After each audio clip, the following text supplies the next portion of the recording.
실적 발표를 하루 앞둔 메타에게 대형 악재가 터졌습니다. 좀 심각한데 오늘 그거에 대해서 좀 나눠보려고 하는데요. 자, 누군지 아시겠죠? 짠짠짠짠짠짠짠. 야, 이 마크 저커버그는 몸이 이렇게 좋았나? 지금 마크 저커버그 운동할 때가 아닌데. 실적 발표를 하루 앞둔 메타의 대형 악재.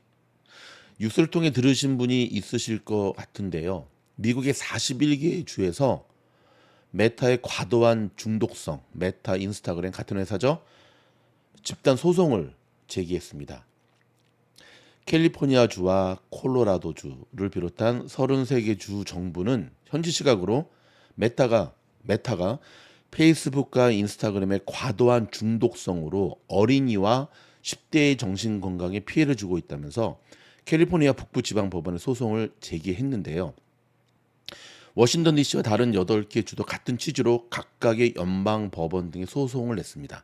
자, 이들 주는 송장에서 메타가 미성년들이 자사의 소셜미디어 플랫폼에서 더 오래 머무르고 반복적으로 사용할 수 있도록 설계했다고 주장하고 있는데요. 이를 위해 이들 SNS가 알고리즘과 알림 설정, 페이지를 넘기지 않고 피드를 볼 수 있는 무한 스크롤 등의 기능을 이용하고 있다고 지적했습니다. 또 좋아요 및 사진을 보정하는 포토 필터 등 비교 기능으로 10대들의 정신건강, 이거 중요한 건 10대들입니다. 10대들 밑줄 쫙 부정적인 영향을 미치거나 신체 이상 증상을 유발한다고 덧붙였습니다. 이들 주 정부는 이와 함께 메타가 부모의 동의 없이 13세 미만 이용자의 개인정보를 수집해서 아동 온라인 프라이버시 보호법도 위반했다고 지적을 했고요. 이번 소송은 페이스북 전 수석 프로덕션 매니저였던 내부 고발자 프랜시스 하우건이 페이스북의 위험성을 폭로한 지 2년 만에 제기가 됐습니다. 하우건은 당시 2021년이죠. 떠들썩했죠. 페이스북의 이면을 보여주는 내부 문건을 폭로하면서 페이스북 제품들은 어린이들에게 폐를 끼치고 분열을 부추기고 민주주의를 약화했다고 주장한 바 있습니다. 하우건은 그해 10월 의회 청문회에서 페이스북 경영진은 어떻게 페이스북과 인스타그램을 더 안전하게 만들지 알고 있지만 천문학적인 쉽게 말해 돈 벌려고 사람보다 돈 벌려고 이런 필요한 조치를 하지 않았다는 겁니다. 그러면서 메타가 수십 개에 달하는 주 정부로 소송을 당한 것은 처음이 아닙니다만 2020년 12월 미 연방거래위원회가 48개 주 정부는 당시 페이스북이 경쟁을 없애기 위해 인스타그램과 왓츠앱 등 유망한 작은 경쟁자들을 인수했다며 반독점 소송을 제기한 바 있습니다. 자, 여러분, 이 뉴스가 지금 한국 뉴스에서도 떠들썩한데요. 한번 KBS가 전하는 동일한 소식 듣고 계속 이어가도록 하겠습니다. 네, 요즘 젊은이들 대부분이 인스타그램 같은 SNS에 푹 빠져 있죠. 지금 미국에서 지켜볼 필요가 있는 중요한 소송전이 하나 진행되고 있습니다. 미국의 41개 주가 페이스북과 인스타그램의 모 회사 메타를 무더기로 고소했습니다. 10대들에게 과도한 중독을 일으키는 기능을 설치하고 그 문제점을 알면서도 방치했다는 겁니다. 보도에 황동진 특파원입니다. 전 세계에서 30억 명이 사용하는 페이스북, 또 25억 명이 사용하는 인스타그램, 이 두 소셜미디어를 운영하는 메타 플랫폼이 미국에서 무더기 소송을 당했습니다. 현지 시간 24일 캘리포니아주 등 41개 주와 컬럼비아 특별구는 캘리포니아주 지방법원과 연방법원에 메타 플랫폼을 고소했습니다. 이들은 소장에서 메타가 과도한 중독성으로 어린이와 10대들의 정신건강에 피해를 주고 있다고 주장했습니다. 미성년자들이 소셜미디어에서 더 오래 머무르고 반복적으로 사용할 수 있게 했다는 겁니다. In short, Meta has profited from monetizing children's addiction to 애리조나 its 법무부 platforms. 장관입니다. 특히 알고리즘과 알림 설정, 페이지를 넘기지 않고도 게시물을 볼 수 있는 무한 스크롤 기능 등을 통해 중독을 조장하고 있다고 비판했습니다. 더불어 좋아요 기능과 사진을 보정하는 필터 등으로 10대들에게 부정적인 영향을 미치거나 잘못된 관념을 심어주고 있다는 겁니다. 이와 함께 메타가 부모 동의 없이 13살 미만 이용자의 개인정보를 무단으로 수집해 아동 온라인 프라이버시 보호법도 위반했다고 지적했습니다. 이번 소송은 페이스북 직원이면서 내부 고발자인 프랜시스 하우건이 페이스북의 위험성을 폭로한 지 2년 만에 제기됐습니다. 하우건은 2021년 페이스북의 내부 문건을 폭로하면서 메타가 10대들의 정신건강과 신체에 해를 끼칠 수 있다는 사실을 알면서도 고치지 않고 있다고 폭로한 바 있습니다. 한편 이번 소송과 관련해 메타 측은 10대들이 사용하는 앱에 대해 지속적인 개선을 해오고 있는데 갑자기 법적 소송을 낸 것은 실망스러운 일이라는 입장을 밝혔습니다. 로스앤젤레스에서 KBS 뉴스 황동진입니다. 자, 혹자는 이렇게 말할 수 있습니다. 아니 이번 소송건이 처음도 아니고 예전에도 있었는데 뭐 좀 너무 오버하는 거 아닌가? 근데 여러분, 자 한번 필터링을 한번 해봅시다. 지금 오늘 이게 끝난 장의 모습이거든요. 제가 조금 이따가 이 장을 좀 분석하는 영상도 올려드릴 텐데 멤버십 가입하세요. 메타만 가질 못했어요. 메타만 지금 방주식 가운데서 메타만 빨간불이. 심지어 오늘 어닝 미스한 구글도 플러스 1.61이고 테슬라 2.09, 아마존 1.58, 애플 0.25, 마소 0.37 이렇게 나왔는데 메타만 마이너스 0.47. 이 뉴스가 터졌기 때문에 그런 거거든요. 아시다시피 메타의 최근에 그 움직임 상당히 좋았잖아요. 그렇죠? 물론 혹자는 이거는 애프터장 끝나기 전에 모습이니까 아니야. 그거 아니에요. 그거 아니고 자, 또 한 가지 우리가 주목해서 볼 게 오늘 실적 발표한 종목 중에 스냅이 있었죠. 어제 또 올려드렸죠. 실적 어마무시하게 좋게 나왔거든요. 어마무시하게. 그래서 저도 오늘 이 녀석으로 수익을 내긴 했지만 시작하자마자 빠진 거 비율로 해가지고 변동폭이 무려 35%였어요. 지금 보고 계세요. 실적 발표 전에 쭉 빠졌던 요 최저점 대비 최고점까지가 불과 여기서 16시에서 불과 5분 만에 36%의 엄청난. 그런데 자, 또 놀라지 마세요. 아니, 놀랄 준비하세요. 오늘 이게 스냅의 실적 발표거든요. EPS 200%, 레베뉴 7.10%, 성장성, 어닝 성장성 118%, 레베뉴 성장성 5.3%. 사실 지금 제가 혀 깨물었어. 죄송합니다. 죄송합니다. 2020년 코로나 때 그 막 그냥 고양이나 개나 아무나 사도 올라가던 그 시절을 제외하고는 메타가 지난 3년 동안 이보다 더 좋은 실적을 내놓은 적 없었어요. 메타는 저의 주된 실적 발표 때 사냥 종목이기도 한데 그런데 말입니다. 일반 캔들로 바꿀게요. 그리고는 쫙 빠졌어요. 보통은 이렇게 했을 때 한번 매도 물량 나오고 여기서 반등해서 2차 상승으로 가는 게 원칙이거든요. 이렇게 빠지는 거는 둘 중에 하나예요. EPS만 좋게 나오고 레베뉴 엉망으로 나오고 가이던스도 안 좋게 나왔을 때 보통 이렇게 빠지지 저렇게 완벽한 실적이 나왔는데 이렇게 빠진 적은 없었단 말입니다.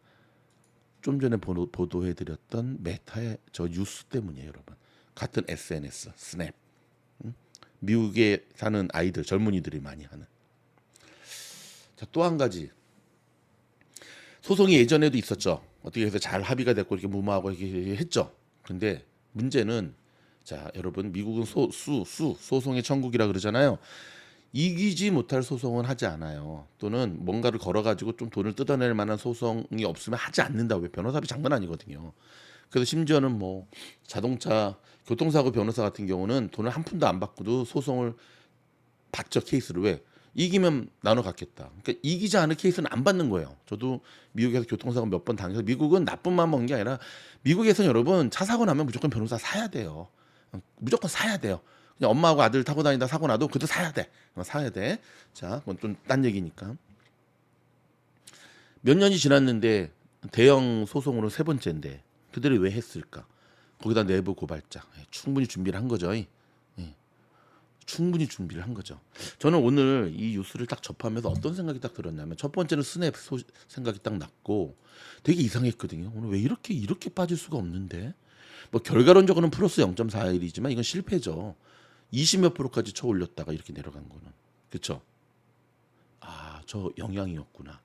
그러면서 제 머릿속에 문득 드는 한 가지의 기사가 생각이 났습니다. 그게 뭐냐면요. 제가 지금부터 보여드리도록 하겠습니다. 자, 올해 4월 달에 나온 기사인데 전자담배 줄 6개 주와 4억 6,200만 달러 보상 합의. 4억 6,200만 달러. 이게 로또의 보상금이 아니에요? 합의. 자, 전자담배 하시는 분 아시죠? 한국에도 들어갔었다가 쫄딱 망하고 철수했죠. 줄이라는 전자담배예요. 줄 이렇게 생겼어요. 노트북에 딱 꽂으면 차징되고. 그래서 이 줄이 나왔을 때 신조어가 생겼어요. 뭐 담배 핀다, 전자담배 핀다, 뭐 베이핑 한다가 아니라 줄링한다. 줄을 이렇게 담배 하는 거를 줄링이라는 신조어가 생겼고 목에다 하나씩 걸고 다녔고 특히 젊은 층 상대로 이런 식으로. 근데 얘네가 한 가지 실수를 했죠. 어떤 실수? 지금 보이시죠? 이런 식으로 미국의 청소년들이 좋아하는 대형 인플루언서들을 섭외해서 얘네들을 통한 마케팅을 하기 시작했어요. 그러면 누구를 건드렸느냐? 영린. 건들지 말아야 되는 이들을 건드렸는데 그게 바로 오늘 소송을 제기한 학부모들을 건드리게 됩니다. 자, 미국에서는 여러분 그 조금 딴 얘기인데 그 한국에 그때 그 아동 포르노 그 범죄를 저지른 그 누구 있었지? 이름도 까먹었네. 근데 그 아버지가 재판을 한국에서 받게 해달라고 한국에서 동시에 저질렀는데 서버가 미국에 있었나 뭐 했나. 그 이유 중에 하나가 일반 포르노가 아니라 아동성 포르노가 있는 그 불법 사이트였는데 그게 미국에서 재판 받게 되잖아요. 그럼 제 형량이 500년 때려. 500년. 죽으란 얘기죠. 그냥 거기서 500년.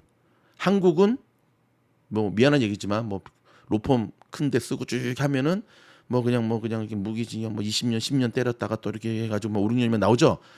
미국에선 절대 건드리면 안 되는 참 아이러니하죠. 미국이란 나라가. 그렇죠? 이 캘리포니아만 하더라도 샌프란도 밸리 옆에 첼스워스 그 옆에 세폴바다 길 그쪽에 보면은 거기가 유명한 그 아무튼 그 야동 촬영하는 그 비즈니스 막 그 어쩜 뭐 죄송합니다. 자꾸 엮기로 빠져서. 근데 아동에게만큼은 굉장히 단호해요. 미국이 몇 가지 이런 게 있거든요. 인권을 중시하는 나라지만 미국의 공권력에 대항하면 바로 가차없어요. 폴리스한테 덤빈다? 바로 죽어요. 영린이에요, 영린. 절대 뇌가 건드리면 안 돼요. 특히 청소년들 건드리면 안 돼요. 한국의 맘카페 걔네의 파워 1000배야, 1000배 여기 학부모들은. 근데 이번에 페이스북 메타를 소송한 주체가 누구냐면은 학부모들이에요, 지금. 그것도 41개 주나. 와, 미국이 50개 준데 41개 주면 거의 다 했다는 거 아닌가요? 그래서 아까 보면 나오잖아요. 그 주위에 법무부 장관이 아예 대놓고 까잖아요. 얘네들 우리 애들 망치는 거다. 줄은 지금 어떻게 됐냐? 이 엄청난 돈을 내고 몇 년만 합의를 했지만 거의 망하기 직전이에요. 막 이런 거 다 없애고 아무튼 뭐 담배 하시는 분은 아시겠지만 망하기 직전이에요, 얘네 지금. 뭐 그동안 워낙 벌어놓은 게 많아가지고 쉽게 망하지는 않겠지만 잘못 건드렸기 때문에 제가 넷플릭스 그 다큐멘터리를 보니까 이 줄에 대한 다큐멘터리가 나오더라고. 얘네들이 왜 망했나. 건드리지 말아야 될 청소년들 대상으로. 근데 지금 제가 이 기사를 딱 보면서 느낀 게 이 줄이 생각이 났어요. 줄. 저는 전자담배 안 해요. 이 줄이 생각이 난 거예요. 이거 좀 심각하다. 기사들을 계속 찾아보면서도 느끼는 게 여기서 지금 이제 메타는 이렇게 반론했잖아. 우리가 지금 계속 조치를 취하고 있는데 기다려주지 못하고 다시 소송을 제기한 것에 대해서 유감을. 아니 니네들이 제대로 못하니까 한 거지. 기다려줬잖아 몇 년 동안. 너네가 소송당한 게 올해야? 몇 년 전이잖아. 근데 하는 척만 하면서 제대로 안 하잖아. 그냥 마커 저커 보고. 천재죠. 그 친구는 천재예요. 천재니까 하버드 때려쳤지. 이걸 일찍이 간파해서 그쵸. 우리 메타는 페이스북은 메타를 이름 바꾸고 그리고 메타버스 쪽으로 가야 된다고 승부수를 띄웠던 거거든요. 근데 지금 잘 안 되고 있죠. 좀 빨라요. 근데 사실 초이스가 없었어요. 여러분들 아시다시피 이 스냅도 그렇고 메타도 그렇고 인스타도 그렇고 이게 되게 SNS는 좀 짧잖아요. 한국도 그렇고 지금 한국도 뭐 카카오톡 뭐 저처럼 노땅들만 쓰지 뭐 젊은 애들 쓰나요? 안 쓰잖아요. 엄마랑 할 때만 쓰지. 근데 여러분 이게 상당히 지금 안 좋은 흐름으로 이어지고 있어요. 일단 내일 메타 실적을 좀 까봐야겠지만 실적이 잘 나온다 하더라도 이 가이던스 측면에서 이 위기를 극복해서 나갈 수 있을까에 대해서 미국 현지에서 학부모 자녀를 키우는 학부모 입장과 미국 현지에서 살아가는 저희가 봤을 때는 진짜 잘못 걸렸다. 소송의 주체가 학부모들이라고 하는 것 41개 주라고 하는 것, 첫 번째가 아니라 이미 몇 년 전부터 이렇게 했다라고 하는 것, 반독점 소송 막아내기도 힘든데 역으로 지금 치고 들어온 것, 야 그럼 이거 어떻게 해야 되지? 만약에 저들이 요구하는 대로 아동의 온라인 그 프라이버시 보호법을 갖다가 많이 준수하게 되면 안 그래도 지금 점점 사용자가 줄어드는데 그러면 이건 진퇴양난 아닌가요? 양날의 검 아닌가요? 혹자는 이렇게 얘기할 수 있습니다. 팀장님 그래가지고 틱톡이 대박 나는 거 아닐까요? 틱톡 애들한테 인기잖아요. 제가 틱톡은 사용하지 않아도 제 전화기에 틱톡 다운받아서 한번 보고 있거든요. 도대체 왜 이게 애들한테 인기인가? 완전 쓰레기야 쓰레기 틱톡. 와 한번 들어가 보셨어요? 틱톡이 쇼폼 중심 완전 쓰레기예요. 진짜 무슨 와 이러한 아주 그냥 안 돼. 얘네는 틱톡 얘네는 이제 만약에 이렇게 되잖아요. 그 누가 대통령이 차후에 돼도 얘네는 아무튼 몰아낼 수밖에. 저도 틱톡 딱 보는 순간 와 완전히 이거 중고등학교 학교 다닐 때 학교에서 그 빨간 책 보는 거랑 똑같은 이러한 쓰레기를 봤나 아주 중국 놈들이 만드니까 이런 욕이 막 나오더라고요. 영상 마무리합니다, 여러분. 내일 일단 메타 실적 발표 나오는 걸 좀 봐야 되는데요. 실적이 어떻게 나왔든 간에 중요한 것은 가이던스 이쪽 부분, 가이던스가 어떻게 나오는가가 되게 중요합니다. 일단 오늘 스냅이 보여준 시그널은 굉장히 안 좋은데 자 메타 그대로 이어받을지 오늘 빵 실적 발표 하루 앞두고 터진 이 악재를 이겨낼지 우리 관전 포인트입니다. 리스크 관리 하셔야 됩니다. 여러분 저희 영상이 도움이 됐다고 한다면 좋아요 꽝 구독 눌러주시면 미국 현지에서 생생한 뉴스 전해드리도록 하겠습니다. 고맙습니다.